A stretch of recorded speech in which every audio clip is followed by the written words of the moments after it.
This week we've got some skiff, some sniff, I ain't gonna smell it if that's what you want. and some jizz. All in Chapter 10 of Dark Force Rising. Oh, yeah.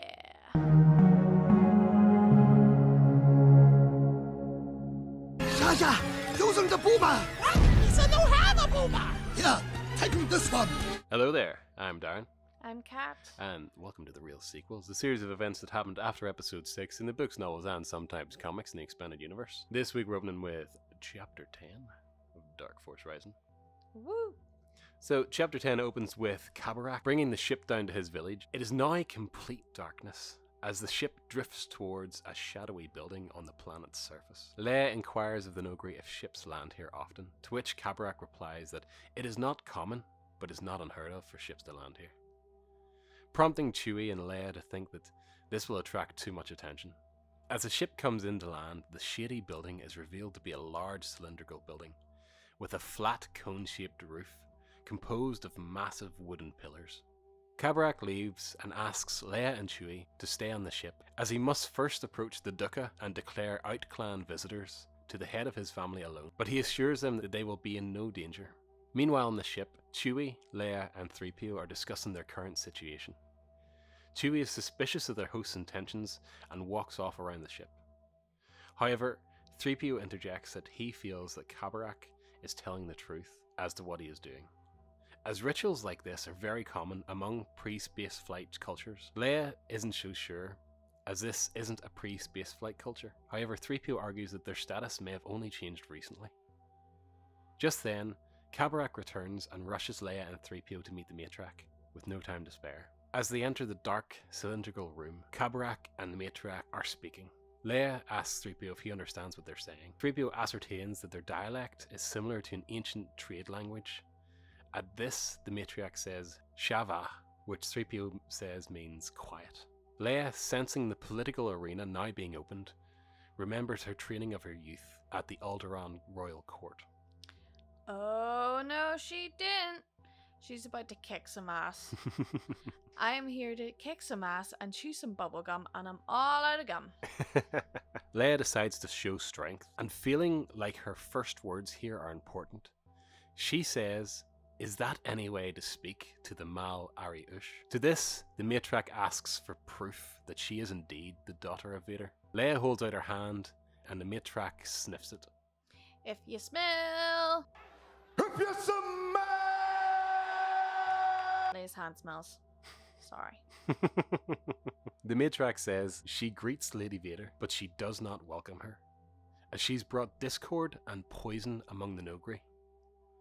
Just then, Chewie comes barreling in. And Leia's just like, ugh, not now. But to follow up from last week, I think we found Chewie's favourite door opening noise with growls north zap.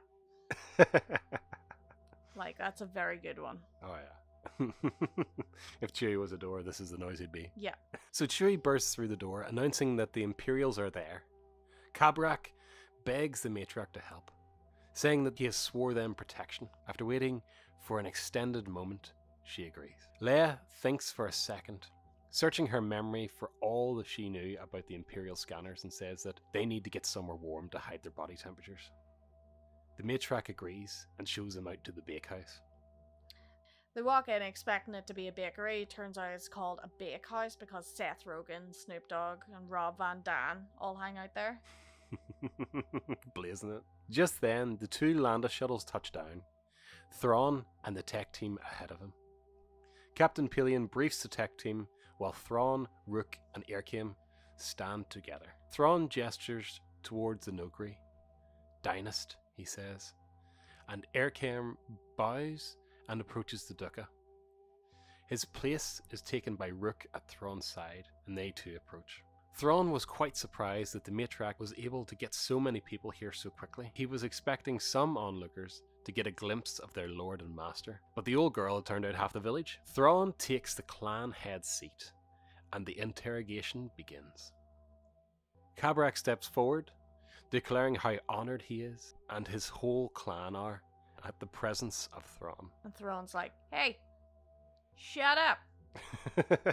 He says that Khabarakh can rise, then immediately asks Khabarakh what happened on Kashyyyk, as he was the only survivor of Commando Team 22. Khabarakh says to this that he had filed a report. However, Thrawn says that yes, he had read the report, but it omits details that need answering, such as how Khabarakh was able to survive when everyone else on his team did not, and why it took so long for Khabarakh to check in. Khabarakh replies that the initial attack left him unconscious, which meant that he could slip off the planet unnoticed, and as for the time it took to check in, he wished to meditate on his failure. Thrawn then goes on to say that Khabarakh was slow to check in once he arrived at Honoghr, and that he refused to land at Nistau. Khabarakh, however, says that he was not offered to land on Nistau. Distinction noted, said Thrawn coolly.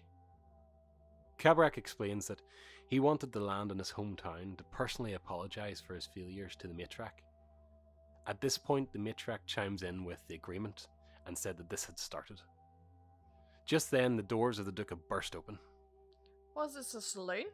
Doesn't anyone knock? At least give us your favourite door noise. Ensign delivers the results of the tech team's investigation to Thrawn. Ensign relays the issue to Thrawn that there was indeed a malfunction with the static dampening system on the ship. However, it was impossible to say whether it was deliberate or a natural malfunction. Ensign, choosing his words carefully so as not to offend the roomful of Noghri. If Thrawn was annoyed at not finding Khabarakh in a bare-faced lie, it didn't show. He ordered the tech team to take the ship back to Nistau for repairs. He then ordered Khabarakh to the glide system to prepare for duty. Thrawn then stood and paid the Matriarch a compliment, saying that they have a lot to be proud of here, and that their service will long be remembered by the Empire and Honoghr. The chapter ends with Thrawn boarding his shuttle, Pellaeon saying, "Well, that was pleasant." Thrawn asks if he thought it was a waste of time. Pellaeon, still in the presence of Erkir, chooses his words carefully, saying that it was worthwhile showing that Thrawn cares for all of Honoghr, but that there wasn't much to gain past that. Missing the point as usual, I see, Mr. Potato Head. Once the room was clear of Erkir, Thrawn tells Pellaeon that Khabarakh was hiding something. He commanded Pellaeon to fit a deacon droid with a Viper motivator and send it into the village to avoid suspicion and to check every square inch of the recovered ship.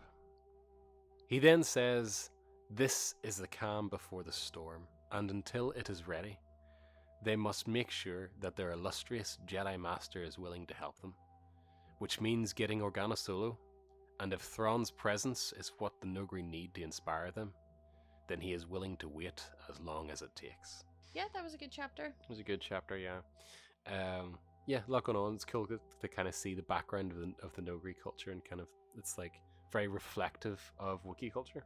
I like the hand sniffing. Yes, a lot of hand sniffing. It was good. Well, that's about all we've got time for this video. Don't forget to like, share, and subscribe if you've earned it. And give us a wee comment if you had a good time. And check out some videos at the end of this one. And we'll see you all next time. Bye! Bye!